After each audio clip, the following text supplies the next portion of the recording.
लग्नाला आता 2 वर्ष झाली आहेत.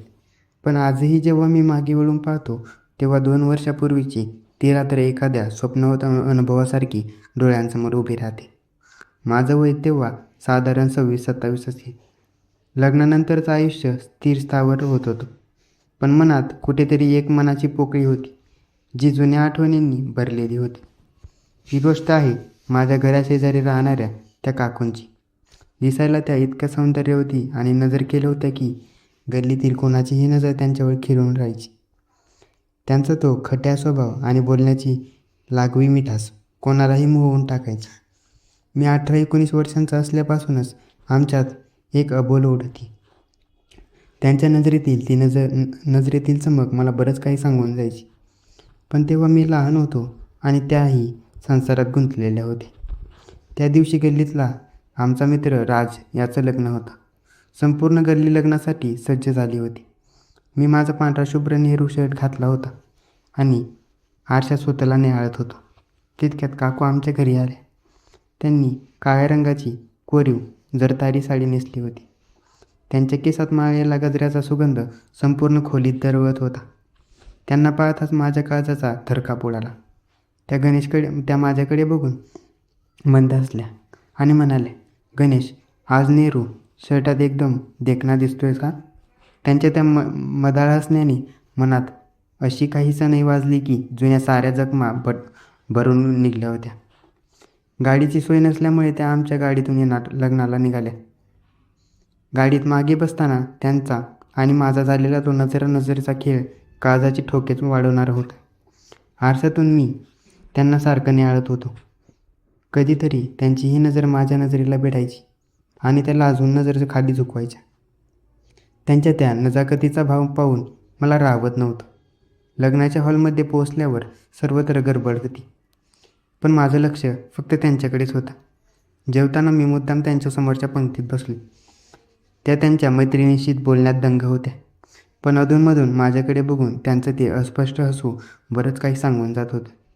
आमच्या नजरा एकमेकात अशा गुंतल्या की शब्दांची गरजच उरली नव्हती. जेवण झाल्यावर त्या हात धुण्यासाठी पाठीमागे गेल्या. मीही जेवण अर्धवट टाकून त्यांच्या मागे गेलो. तिथे एक भयान शांतता होती. त्या एकट्याच बेसिनपाशी उभ्या होत्या.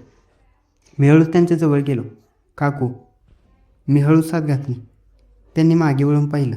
त्यांच्या डोळ्यात एक वेगळीच उत्कंठा होती.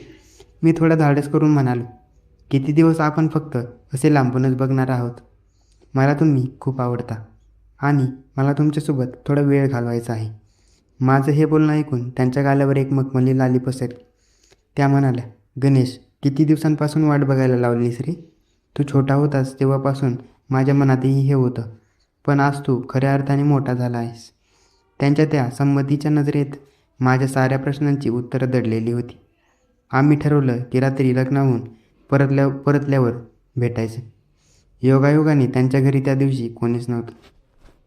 रात्रीची वेळ होती. बाहेर भयान शांतता पसरली होती. गावातली वीज गेल्यामुळे सगळीकडे काळोख होता. मी हळूच त्यांच्या घराचा दरवाजा ढकलला आणि आत शिरलो. समोर त्या अंधारात फक्त एक मेणबत्ती जळत उभी होती आणि त्या मेणबत्तीच्या प्रकाशात त्यांचं रूप अजूनच मादक आणि मोहक दिसत होतं. मी त्यांच्या जवळ गेलो. त्यांच्या रेशमी जवळीक साधण्याचा तो क्षण जवळ आला होता. त्यांनी हळूच विचारलं, "चहा करू का?" मी त्यांच्या जवळ जात म्हणालो, "नको काकू, आता दुसरी सोड लागली आहे." मी हळूच त्यांच्याजवळ गेलो आणि त्यांच्या कमरेभोवती हात वेधला. त्यांच्या शरीराची ती मखमली त्वचा आणि उबदार श्वास मला बेधुंद करत होती. त्यांच्या श्वासांची लय त्यांच्या हृदयाच्या ठोक्यांशी जुळत होती. त्यांच्या मानेवर माझ्या श्वासांची उष्णता जाणवतानाच त्यांच्या अंगावर शहारे आले. त्यांनी माझ्या मानेला घट्ट पकडलं आणि आम्ही त्या प्रेमाच्या अनोखा प्रवासात एकमेकांत विरघळायला सुरुवात केली. बाहेर भयान शांतता पसरली होती आणि पावसाच्या हलक्या सरींनी वातावरणात एक वेगळाच गारवा आणला होता. पण घराच्या आत मात्र आमच्या श्वासांची उष्णता जाणवत होती. वीज गेल्यामुळे खोलीत पसरलेला तो पुसटसा प्रकाश आणि त्याचसमोर उभे असलेले काकू, सगळंच कसं स्वप्नात वाटत होतं. त्यांच्या काळ्या साडीचा तो पदर खांद्यावरून थोडा खाली निसटला होता. त्यांच्या मखमली त्वचेवर मेणबत्तीचा तो पिवळसर प्रकाश पडल्यामुळे त्यांचं सौंदर्य एखाद्या कोरीव मूर्तीसारखं उजळून निघालं होतं. मी हळूच पाऊल टाकत त्यांच्या जवळ गेलो. माझे हृदयाचे ठोके इतके वाढले होते की या शांततेत मला ती स्पष्ट ऐकू येत होती. मी जवळ गेल्यावर त्यांच्या अंगातून येणारा तो मोगऱ्याचा सुगंध मला आणि घामाचा तो मादक दरवळ मला बेधुंद करत होता. मी हळूच माझा हात त्यांच्या केसांकडे नेला आणि त्यांच्या केसांवरून हात फिरवायला सुरुवात केली. माझे हात थरथरत होते, पण त्यांच्या नजरेतील ती नशिल्या ओढ पाहून माझा संयम सुटत चालला होता. त्यांनी हळूच नजर वर केली. त्यांच्या नजरेतील चमक सांगत होती की त्याही त्याच क्षणाची वर्षानुवर्षे वाट पाहत होत्या. आमच्या नजरा एकमेकात अशा गुंतल्या की शब्दांची गरजच उरली नाही. मी धिटाईने त्यांच्या जवळ गेलो आणि चोरून हात शोधत त्यांची नाजूक कंबर आपल्या हाताच्या विळख्यात घेतली. माझ्या हाताचा तो स्पर्श होताच त्यांच्या शरीरात जणू वीज चमकली आणि त्यांच्या अंगावर शहारे उमटली. त्यांनी लाजून आपला चेहरा माझ्या खांद्यावर लपवला. त्यांच्या श्वासांची लय माझ्या हृदयाच्या ठोक्यांशी जुळत होती. काकू, मी त्यांच्या कानात अगदी हळू आवाजात कुजबुजलो. माझा उबदार श्वास त्यांच्या मानेला स्पर्श करत होता.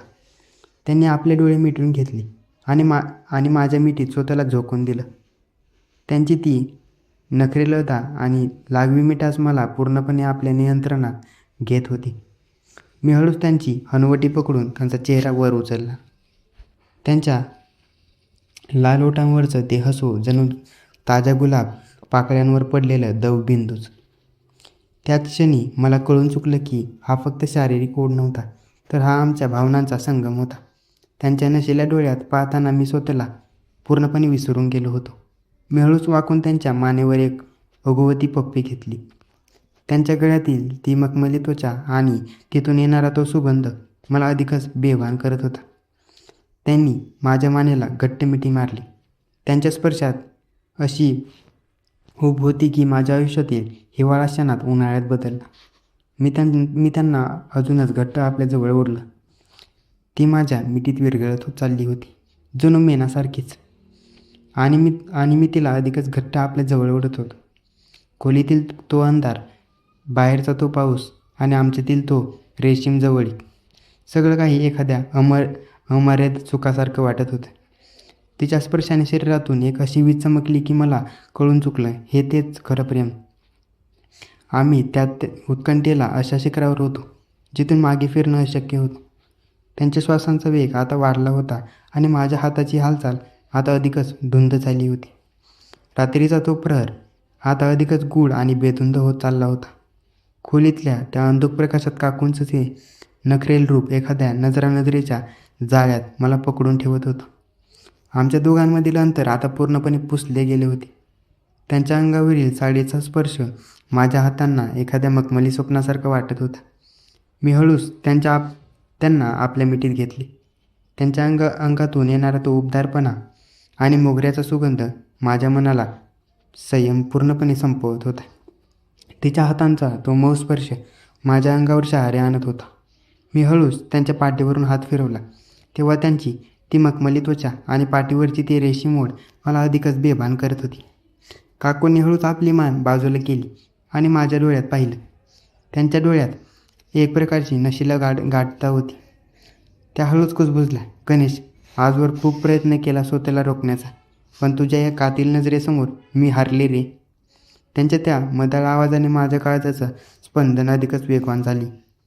मी त्यांना अजूनच घट्ट ओढलं आणि त्यांच्या मानेवर आपल्या ओठांशी स्पर्श केला. तिच्या श्वासांची लय माझ्या हृदयाच्या ठोक्यांशी जुळत होती. त्यांच्या मानेवरच्या त्या कोमल स्पर्शाने त्यांना जणू एक अमर्याद सुख मिळत होतं. त्यांच्या तोंडातून एक अस्पष्ट हुंकार बाहेर पडला आणि त्यांनी माझ्या केसांना आपल्या बोटांनी कुरवाळायला सुरुवात केली. तिच्या स्पर्शात एक अशी जादू होती की जणू आपला काळ तिथेच थांबला होता. मी हळूच त्यांच्या कमरेवर हात ठेवला आणि त्यांना आपल्याजवळ खेचले. त्यांच्या शरीराची ती मादक ठेवण आणि ती नजाकत एखाद्या चित्रासारखी भासत होती. तिचे थरथरणारे ओठ आणि माझी वेडी ओढ. त्या क्षणी आमच्यातील अंतर पूर्णपणे मिटून गेलं होतं. मी त्यांच्या गालावरची ती कळी निहाळत होतो जी मला सतत भूल पाडत होती. खोलीत आता फक्त आमच्या लयबद्ध श्वासांचा आवाज येत होता बाहेरचा पाऊस आता अधिकच जोर धरू लागला होता. पण आत मात्र आमच्या भावनांचा संगम आणि प्रेमांची ओढ शिगाला पोहोचली होती. बाहेर पावसाच्या सरी बरसत होत्या आणि आता आमच्या श्वासांची उष्णता वाढत होती. मी हळूच त्यांच्या ओठांकडे झुकलो. त्यांच्या ओठांनी ती मधाळ मिठास चाखण्यासाठी मी आतुर होतो.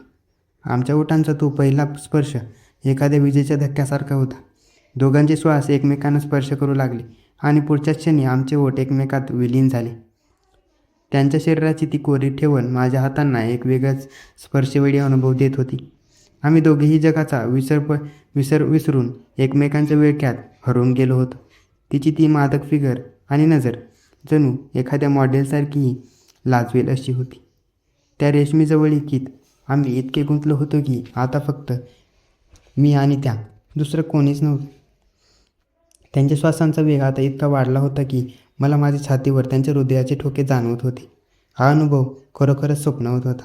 त्या रात्रीच्या त्या एकांतात वेळ जणू थांबली होती. आमच्या श्वासांची ती लयबद्ध आणि हृदयाची ती स्पंदनं एका नव्या इतिहासातही साक्षी देत होती. मी त्यांना पूर्णपणे आपल्या बाहूत सामावून घेतलं. तिच्या स्पर्शात अशी ऊब होती की माझ्या शरीरातील प्रत्येक पेशी जणू जागृत झाली होती. त्यांनी हळूच माझे दोन्ही हात आपल्या हातात घेतले आणि माझ्या डोळ्यांत खोलवर पाहिलं. त्यांचे त्या नशिल्या नजरेत एक प्रकारचं समर्पण होतं. माझ्या प्रत्येक श्वासात तिचाच सुगंध, प्रत्येक विचारात तिचीच आठवण. जणू मी माझंच अस्तित्व हरवून बसलो होतो. अंधाऱ्या खोलीत मेणबत्तीचा तो प्रकाश थरथरत होता. मी हळूच त्यांच्या पाठीवरचा तो रेशमी पदर बाजूला केला आणि त्यांच्या मखमली पाठीवर आपल्या हातांनी मायेचा आणि ओढीचा स्पर्श केला. त्या स्पर्शाने त्यांच्या अंगावर पुन्हा एकदा शहारी उमटली आणि त्यांनी डोळे घट्ट मिटून घेतले. तिचे ते ओले स्पर्श आणि बेधुंद करणारी मिठी, हे सर्व एखाद्या स्वप्नासारखं वाटत होतं. आम्ही दोघेही त्या बेभान अवस्थेत होतो जिथे जगाचे नियम आणि समाजाची बंधनं फिकी पडली होती. आम्ही फक्त दोन माणसं नव्हतो, तर एकमेकांच्या आयुष्यातील रिकाम्या जागा भरून काढणारे दोन तुकडे होतो. त्यांच्या प्रत्येक श्वासांसोबत माझी ओढ अधिकच वाढत होती.